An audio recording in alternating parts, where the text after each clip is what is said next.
ከዛ ለምን ወይባ አልገባም ብዙዎቻችሁ ደግሞ ወይባ እንዴት ነው የሚገባው እንዴት ነው የምታደርጊው ያላችሁ ስጠይቁ ነበር እኔ ይሄን መሰለ ጎተራ አልበላችሁ ከዛ ቆይ እስቲ ከልሙጥ ሽሮ ምስር ይሻላል አልኩኝና ምስር መልቀም ገባሁኝ ማለት ነውና ድፍን ምስር አልጫ ሰራለሁኝ ብዬ ምን እንደምታዩ ዙራችንን ሶራቴን ሰገድኩኝ ከዛ ምሳዬን ብቻዬን ነው በላው እና ወይባዬን ሞኩኝ ሸዋሬን ወሰድኩኝ በቃ አሁን ንቃት ወይባ በነገራችን ላይ ለመልክ ብትሉ ለሰውነት ጥራት ለወገብ በነገራችን ላይ እንቁላል 20 ብር ነው እሺ አንድ እንቁላል 20 ብር እንደገባ ስንቶቻችን ናችሁ ታውቁት እና ቀን በቀን ኬክ አይሰራም ልላችሁ ፈልጌ ነው አሰላሙ አለይኩም ቤተሰብ እንዴት ናችሁ ደህና ናችሁ ዛሬ ይሄን የመሰለ እርጥብ ሰርቻለሁ በጣም ነው የሚጣፍጠው በነገራችን ላይ አንዳንዴ የምታዩት ያው ጎበዝ ሆኜ ቀኑን ሙሉ ሹር ሰራ ስታዩኝ ነው ማሳያችሁ ዛሬ ደግሞ በቃ ድክምክም በቃ ተኝ ያለኝ ነው ድክም ብሎኛል ቁርስ ሰራሁኝ ቁርስ በላን ምሳ አሊ አይመጣም እና እሱም አይመጣም ብዬ ስላሰብኩ በቃ ምሳ ሰዓት ሲደርስ ሽሮ ሰራለሁ ብዬ አስቤ ማለት ነው በቃ ድክምክም ራሴ ማንቃት ነው ያቃተኝ ያው እንደተለመደው መቼም ቤት ማጽዳት ምናምን አይቀርም ቤቴን አጸዳዳሁኝ ምን አልኩኝ ከዛ በኋላ ግን በቃ የሆነ ቁጭ በይ ነው የሚለኝ ማለት ነው ማለቴ በቃ ወይ ተኝ ወይ ቁጭ በይ በቃ ድካም ስሜት እንዴት ነው አንዳንዴ በቃ ቀኑ ድክም ሲላችሁ ዝም ብላችሁ በቃ እንቅልፍ ሲላችሁ የምትሉት ቀን የለም ግን እኔ እንደዚህ መዋል አልፈልግም ግን ምን ታረጉታላችሁ ድክምክም ሲለኝ ነው ዛሬ የዋለው ማለት ነው በቃ ሂድ እንቅልፍ ታይቻለሁኝ ለሊቱ እንደሆነና ከዛ ማታ ላይ ልብስ አጥቤ ነበር ማታ ያጠብኩትን ልብስ ላጣጥፋልኩኝና ይዤ መጣሁኝ ማታ አጥቤ ነበርና ጠዋት ላይ ደርቋል ሁሉም ልብስ ያው ውጭ ነው ያደረው እዚሁ ግቢ ውስጥ ስለሆነና ድርቅ ብሏል በደንብ እና ላጣጥፍ ቁጭ አልኩኝ ከዚህ መንቃት አለብኝ ከዛ ምሳ መስራት አለብኝ ለኔም ለቤትም ላሉ ልጆች ያው ምሳሳ መስራት አይቀርም ከዛ ቆይ እስቲ ከልሙጥ ሽሮ ምስር ይሻላል አልኩኝና ምስር መልቀም ገባሁኝ ማለት ነውና ድፍን ምስር አልጫ ሰራለሁኝ ብዬ ምስር ይለቃቀምኩኝ እና ምስሩን ግን ሰዓቱ ገና ነው ጥጃዋለሁኝ ምስሩን ማለት ነውና ቡናም ጠጣለሁ አልኩና ለቡና የሚሆን ትንሽ ኬክ ለስራልኩኝና ይሄ ማደርገው በነገራችን ላይ አናናስ ፓውደሩ ነው እና አናናስ ፓውደሩ ማለት ነው ኬኩ አናናስ እንዴት ስለፈለኩኝ ነው ብርቱካን ምናምን እንደዛ ይጨመር የለ ይሄ ምን ሞክሬው ወድጃለሁ በአናናስ ማለት ነው ስሩና ሞክሩት እና ትንሽ ዋኔላ ፒኪንግ ፓውደር አረኩኝ እንቁላል አደረኩኝ እና በቃ እስኪ ለመንቃት እየሞከርኩኝ ነው ቡና ስጠጣ ደግሞ እኔ ይሄ ጣፋጭ ኬክ ብስኩት ምንም ሲኖር ደስ ይለኛል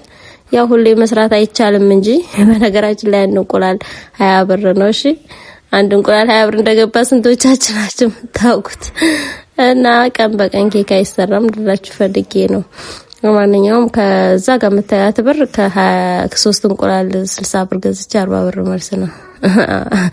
አንድ እንቁላል 20 ብር ነው 3 እንቁላል 60 ብር ማለት ነው ኬክ ለመስራት ካሰባችሁ ከዛ ዘይቱ ምኑን ስትሉ በቃ ለማንኛውም እንደዚህ ያደረኩኝና ቆንጆ ኬክ ይሆናል ይሄ ኬክ እና ኬኬን ሰራና ያው ምስሩም እየበሰለ ነው ከዛ ወጤን ሰርቼ ጨርሼ ኬኬንም አስገብቼ ደግሞ እስኪመጣው ስራ አብረና ያለን ለማንኛውም ኬክ እንግዲህ ይሄን ይመስላል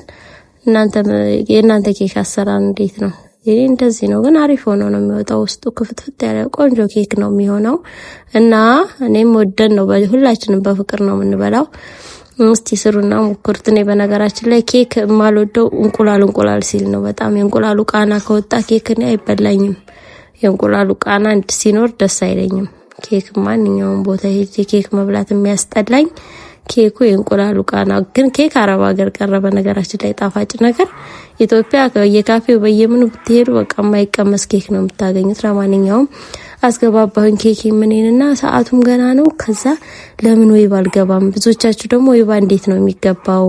እንዴት ነው የምታደርጊው ያላችሁ ስጠይቁ ነበር እኔ ይሄን የመሰለ ጎተራ አልበላችሁ ይሄን የመሰለ ራሱን ችሎ የሚሸጥ ነው የወይባ መሞቂያ ነው ወንበሮችም አሉ በወንበርም መሞቅ ትችላላችሁ ይሄ ግን ጉርጓድ ውስጥ ሆናችሁ እንደምትሞቁ ያክል ነው እና እንደዚህ ማር ተቀብቻለሁ ፊቴን ያው በመሃል ያሳያችሁ ነው እና እንደዚህ ወይባውን ገባሁኝ ሞኩኝ ማለት ነው። ወይባ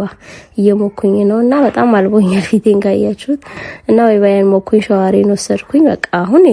ንቃት ወይባ በነገራችን ላይ ለመልክ ብትሉ ለሰውነት ጥራት ለወገብ እንደ ወይባ ብዙ ነው ጥቅሙ። የወይባን ጥቅም ዝርዝር ጨርሰው ግን እኔ የምመክራችሁ ወይባ የሌለበት አካባቢ ነው ያደኩት። ወይባ ብዙ የሚሞቅበት አካባቢ አይደለም፣ ወደ ሀይቅ ግን እዚህ ከሚሴ ከመጣሁኝ እንደ በቃ በጣም ወድጀው ማደርገው ነገር ወይባ መሞቅ ነው። እና ዙሁር ደረሰ። እንደምታዩ ዙሁር ላይ ዙሁራችንን ሶላቴን ሰገድኩኝ። ከዛ ምሳዬን ብቻዬን ነው የምበላው። ምሳዬን አቀረብኩኝ። ራሳችሁን አንዳንዴ ባል ከሌለ ማለት ነው ምግብም ያን ያህል እኔ ቢቢም ያን ያህል በቃ ለራሴ አልጠነቀቅም። እሱ ሲኖር ነው በቃ ሁሉንም ነገር ሰራርቼ ቆንጆ አድርጌ ማቅረብ ደስ የሚለኝ። ያው ለኔ ምንም አይመስለኝም የበላሁትን ብበላ ብዙ አልጨነቅም ማለት ነው። ግን ያው እንግዲህ ድፍን ምስሬን አልጫ ሰርቻለሁ እንደምታዩት። ከዛ እዚህ ጁሴንም አናናስ ጁስ ነው የበጠበጡት፣ ኬክ አለ። ከዛ በኋላ ይሄ ደግሞ ከሰዓት በኋላ ነው። ከሰዓት በኋላ ምን አስተዛዝነው ሰው አለ እና ይሄን የመሰለ ዳቦ ደፍቻለሁኝ። ጠዋት ላይ አብኩቸው ነበረ ያው ኬክ ሳቦካ ከዛ በኋላ ነው ያቦካሁት፣ አላሳየኋችሁም እንዳይንዛዛባችሁ። ለማንኛውም ይሄን የመሰለ ቆንጆ ዳቦ ወዳይ እንዴት እንደሚጣፍ እና ይሄን የመሰለ ዳቦ ጋግረን ወደ ያው ሄድ ወደ የሚተዛዘንበት ቤት ማለት ነው።